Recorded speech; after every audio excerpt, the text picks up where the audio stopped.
সেই বন্দোবস্ত আমরা করব, আমি আপনাদের কথা দিচ্ছি। এই রানা পশ্চিমবাংলার বীরভূমে সবচেয়ে যদি কেউ ক্ষতিকারক ব্যক্তির নাম হয় সেটা হচ্ছে আপনাদের এলাকার বিধায়ক অভিজিৎ সিনহা। এটা আপনাদের কাছে বলিচ্ছে। আজকেও কাজল শেখ কয়েকটা গুন্ডাকে কিছু পয়সা দিয়েছে আর বলেছে তোরা দুটো গাড়ি কাজ ভেঙে দে। কি হলো লাভ? জোর করে বলতে পারি এই অনুব্রত, এই কাজল শেখ এরা মুসলিম লীগের তাহিরুল শেখ আছে, সে শুনেছি অনেক বড় নেতা, সে নাকি সবাইকে বলছে আমি দেখে নেব। আমি বলি ভাই, তোমার গুরু অনুব্রত মন্ডল কেষ্টরা জেল খেটে এসছে, তোমার সম্পত্তি এখানে রাখতে দেব না, তুমি ওয়েট করো, ভারত সরকার আছে।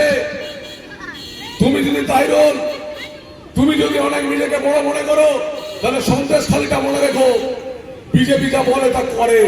আমরা কথা দিচ্ছি, যারা যারা অত্যাচার করছো তাদেরকে ঠিক সময়ে ঠিক জবাব দেবো, শুধু সময়ের অপেক্ষা। এই বীরভূম আবার বীরদের জমি হয়ে যাবে। সত্যি তো নামটার সঙ্গে তো আজকে বলুন না, পশ্চিমবাংলায় তো সত্যি বীরের জায়গা এই বীরভূম। রবীন্দ্রনাথ ঠাকুর আজ শান্তিনিকেতন বোলপুর তৈরি হয়েছিল, এই বীরভূম তো বীরেদের জায়গা। কেন বীরেরা জেগে উঠছে না? কেন যুব সম্প্রদায়রা জেগে উঠছে না? কেন আপনারা ভয় খেয়ে যাচ্ছেন? কেন লড়াই করছেন না?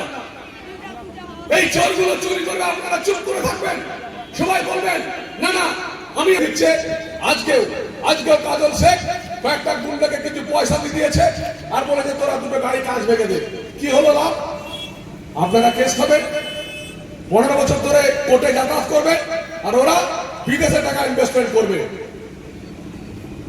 আপনাদের দাদা নেপাল ইনভেস্টমেন্ট করেছে, সেই সম্পত্তি কি করে ফিরিয়ে আনা যায় সেটা আমি চিন্তা ভাবনা করবো। আমি ভাবতে হবে আপনাদেরকে। অনেকে ভাবছেন তৃণমূল আছে ভয় করছি, রানা আছে ভয় করছি, ভয় করবেন না।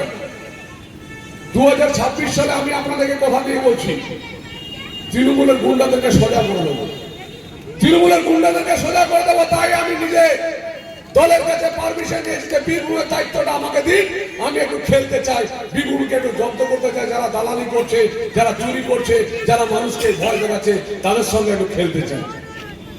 ইলেকশন কমিশনের উপরে ভীষণ কড়া অ্যাটিটিউড নিয়েছে, শুধু মানুষকে এগিয়ে আসতে হবে। বীরভূমে কেন একটাও কলকারখানা নেই এটা জিজ্ঞেস করবেন না। বীরভূমে মানে কি বোমা তৈরির কারখানা? এই রানা হচ্ছে একটা ভক্তবেশী চোর। এই রানা পশ্চিমবাংলার বীরভূমে সবচেয়ে যদি কেউ ক্ষতিকারক ব্যক্তির নাম হয় সেটা হচ্ছে আপনাদের এলাকার বিধায়ক অভিজিৎ সিনহা। এটা আপনাদের কাছে বলে যায়। নিজে তো জেল হয়ে যায়, নিজে তো জেল গেলেন না, নিজে পুরনো লাইন আপ করে এখানে অফিসার ওখানে অফিসার ধরে অভিষেক বন্দ্যোপাধ্যায় ধরে অনুব্রত মন্ডলকে জেলে ঢুকিয়ে দিয়েছে। অনুব্রত মন্ডল এখানে যে অত্যাচার করেছে তার ফলও ভুগছে। নিজের মেয়েকে শুধু নিয়ে জেলে ঢুকলো, তারপরে তৃণমূল কংগ্রেস কি করে করতে চায় জানি না।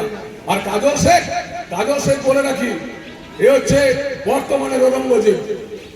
এই কথাটা আপনারা মিলিয়ে নেবেন। আমি জীবনে মিথ্যে কথা বলি না, তাই আওয়াজটা আমার উঁচুতে থাকে। কাজল শেখ হচ্ছে বীরভূমের ঔরঙ্গজেব। প্রত্যেকটা মানুষের সনাতনীদের উপর অত্যাচার করবে এবং মুসলিমদের উপর অত্যাচার করবে।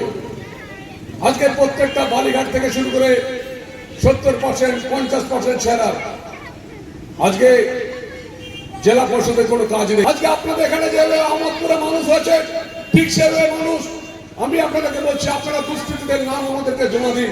আমি কথা দিচ্ছি, ভোটের 2 দিন আগে থেকে ওরা গৃহবন্দী থাকবে, না ওদেরকে গ্যারাজ করে দেবো, সেই বন্দোবস্ত আমরা করবো। আমি আপনাদের কথা দিচ্ছি। তারা হবে বিজেপি আমাদের শত্রু, বিজেপি শত্রু নয় বন্ধু। এখানে যত খুন হয়েছে তৃণমূল কংগ্রেস করেছে আর নাহলে সিপিএম করেছে। একটা বিজেপি কর্মী কোন মুসলিমদেরকে হত্যা করেনি। কিন্তু আমি জোর করে বলতে পারি, এই অনুব্রত, এই কাজল শেখ এরা মুসলিমদেরকে হত্যা করেছে, হিন্দুদেরকে হত্যা করেছে, বীরভূমবাসীকে হত্যা করেছে। আমি এটা জোর করে বলতে পারি। আমি শুধু বলবো, বারবার করে নিজেরা ভুল করবেন না, বারবার করে নিজেরা ভুল করবেন না।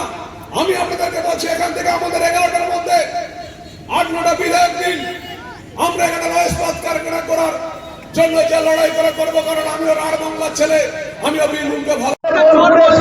বিধায়কের চোখ, বিধায়কের তো চোখ একদম বলছি তো, বিধায়ক চোখ।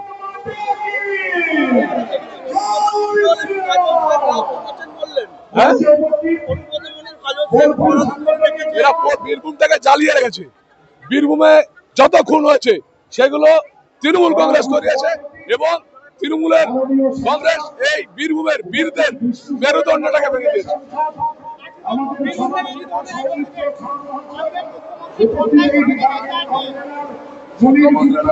নাটকে বাজ নাটক দেখতে দেখতে পশ্চিমবাংলা অভ্যস্ত হয়ে গেছে। মুখ্যমন্ত্রী পুরোটা একটা নাটকবাজি, তারা নাটক ছাড়া কিচ্ছু করে না, পুরোটাই নাটক করছেন।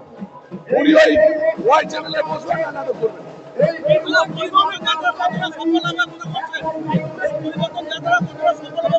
নিশ্চিতভাবে সফল হবে।